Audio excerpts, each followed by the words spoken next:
The Lord be with you. A reading from the Holy Gospel according to Luke.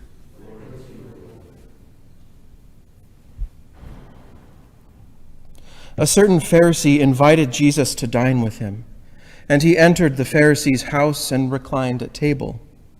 Now there was a sinful woman in the city who learned that he was at table in the house of the Pharisee.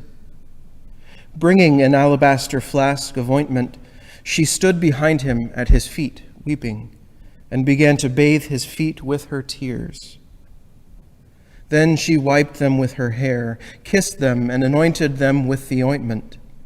When the Pharisee who had invited him saw this, he said to himself, if this man were a prophet, he would know who and what sort of woman this is who is touching him, that she is a sinner. Jesus said to him in reply, "Simon, I have something to say to you." "Tell me, teacher," he said. Two people were in debt to a certain creditor. One owed 500 days' wages and the other owed 50. Since they were unable to repay the debt, he forgave it for both. Which of them will love him more? Simon said in reply, "The one, I suppose, whose larger debt was forgiven." He said to him, "You have judged rightly." Then he turned to the woman and said to Simon, "Do you see this woman? When I entered your house, you did not give me water for my feet, but she has bathed them with her tears and wiped them with her hair. You did not give me a kiss, but she has not ceased kissing my feet since the time I entered. You did not anoint my head with oil, but she anointed my feet with ointment. So I tell you, her many sins have been forgiven. Hence she has shown great love. But the one whom little is forgiven loves little." He said to her, "Your sins are forgiven." The others at table said to themselves, "Who is this who even forgives sins?" But he said to the woman, "Your faith has saved you. Go in peace." The Gospel of the Lord. Praise to you, Lord. I find this gospel in particular to be quite the compelling one, and not just for the story itself, which is quite compelling. We see kind of the hypocrisy that this Pharisee is living with and calling out this sinful woman, calling out Jesus for caring for this sinful woman, and then at this parable, he judges correctly, and we can kind of say, oh yeah, no, he's right. But the thing that strikes me the most, and the things that cuts me to my own heart, is when I read this and say, oh man, that's really cool that Jesus can call out that guy like that.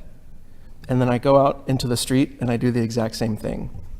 I look at all of the people that say, oh, well, they're just the sinner. They're just the downcast, the downtrodden. We don't need to worry about that. I need to worry about you guys, which is true, don't get me wrong.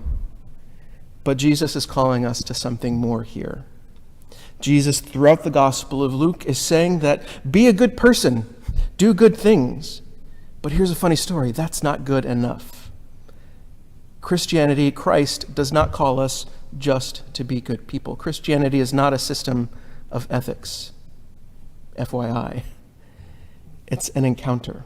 It's an encounter with the life-giving Christ who changes our lives and makes this story seem like a no-brainer, that when we see anybody on the street, we can encounter them the way that Jesus encounters this sinful woman, with love, with compassion, and with mercy.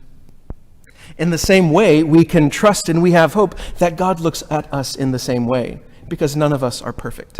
We are never going to be as perfect as Jesus is. He shows us that it's possible in his humanity to be wonderfully loving and wonderfully merciful. But we're still working at it. A lot of times we're not good enough. So we trust that God in heaven has the same compassion as his Son, which he does, being God. And that's a wonderful feeling for me. I don't know about you guys, but for me, it's a wonderful way of recognizing that all the messiness of my life, all the frustrations that I might have with coming back to hybrid learning with students or with technology or with myself, that you know what? God will forgive. God shows mercy. There is a greater hope at work in our lives and in our world. So have trust, have faith, and do what St. Paul reminds us of, that but by the grace of God I am who I am, and this grace has not been wasted. It's not me, however, but Christ in me. That's such a wonderful thing to keep in mind, I think.